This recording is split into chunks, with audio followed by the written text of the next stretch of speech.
African leaders, we don't need to be invited anywhere to go and address our problems without first inviting ourselves to come together to tell each other the actual truth that we must tell each other about our serious problems. I'm a king, yes, I'm a king, I think I'm a king. For so long, we've discussed conflicts, causes of conflicts, and actually have quite a good idea as to what is needed for such a conflict to be resolved. Now, the question is, if we have analyzed conflicts and the causes, if we really have a good idea what all this constitutes, then what? So it comes, therefore, to the point that the leaders, therefore, should be there to deal with these problems. And here I'm not even proposing that there is one leader who can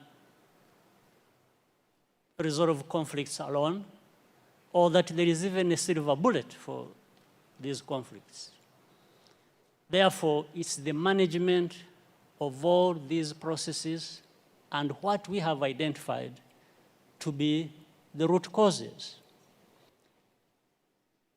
For me, when I'm watching on television and I find our leaders who should have been working together all along to address these problems that commonly affect their countries, wait until they are invited to go to Europe to sit there and just, you know, it's like they are made to sit down and address their problems. Why does anybody wait for that? What image does it even give about us, about Africa? In fact, the image it gives is that we are not there to even address these problems. We are there for a photo opportunity. We are happy to sit there in Paris with the president of France and address and just talk about addressing problems. It doesn't make sense that our leaders cannot get themselves together to address problems affecting our people. It doesn't make sense.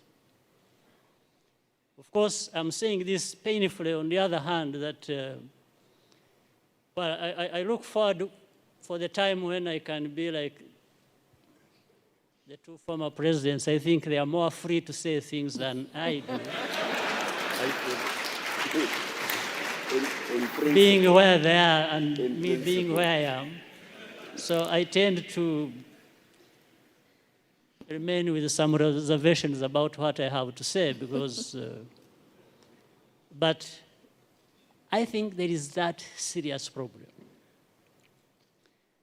African leaders, we don't need to be invited anywhere to go and address our problems without first inviting ourselves to come together to tell each other the actual truth that we must tell each other about our serious problems. So some of these underlying root causes should and could have been addressed by the leaders there. Whatever happened, whoever was wrong, that's not the issue. It is still the responsibility of leaders. If they can't resolve the matters themselves, why not? Why not call upon neighbors to say, come and help? We have a problem here. Maybe there is a problem between the president and the vice president. And if they can't resolve it, and each one thinks he's the one who is right and the other is wrong, and they are going to divide the army and government and everybody else to go on either side and start fighting. Well, I think in between the time that starts and when it actually happens, something can be done. But it has to be leaders to work towards that and avoid the catastrophe that, like we are seeing or have seen or that has already happened in South Sudan. But of course, the unfortunate part is that the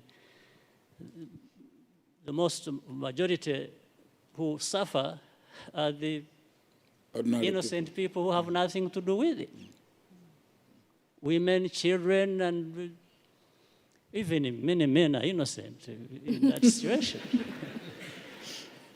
So this is, I'm not giving answers, probably I'm raising more questions than, or adding to others that have been raised. So for the time being, let me stop here. Thank you. Thank you. I'm a king, yes, I'm a king. I think I'm a king.